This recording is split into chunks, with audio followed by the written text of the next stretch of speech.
ભૂમસ ગામ ખાતે ખોડિયાર માતાજીની જન્મ જયંતિની ઉજવણી કરાઈ।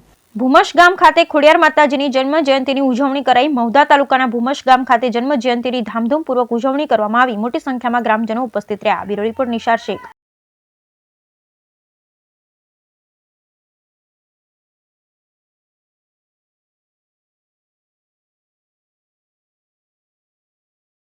जी तमारू नाम અને આજે ભૂમસમાં કયો કાર્યક્રમ થયો?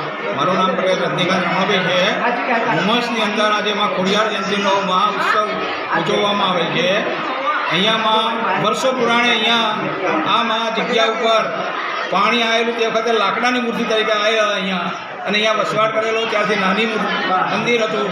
ત્યાર પછી લોકોના સહકારથી આજુબાજુના ગામના સહકારથી આ મંદિર ભવ્ય મંદિર બનાવ્યું છે।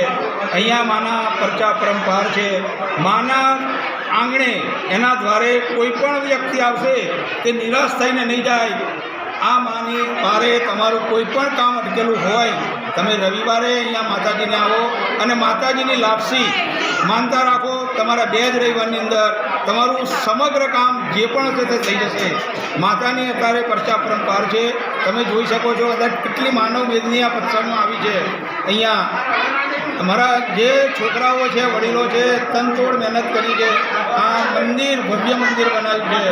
એની અંદર અમારા બાજુના ગામના શ્રી જગન્નાથ પંડિતનો પણ ખૂબ સહકાર છે। એમણે મન મૂકીને એમણે મંદિરની અંદર કશું જોયા સિવાય આ મંદિરને ઊભું કરવામાં એમણે ટેકો આપેલો છે। આ મંદિર આજે વર્ષો થઈ ગયા પણ આ મંદિર તમને એવું લાગે છે 5 વર્ષ થયા પણ આજે બનાવ્યું હોય એવું લાગે છે। આ મંદિરમાં દર વર્ષે અમે ખોડિયાર જયંતિ મહોત્સવ ઉજવીએ છીએ અને આવતા વર્ષે પણ કહીએ છીએ કે જે ભાવિક ભક્તોને આ તમે અત્યારે તમારું કામ ના થતું હોય અહીંયા ટેક લઈને જાઓ। તમારું કામ આવતી ખોડિયાર જયંતિએ તમે રંગે ચંગે અહીંયા આગળ આવશો એવી માની કૃપા છે। અહીંયા બોલો ખોડિયાર માત કી જય।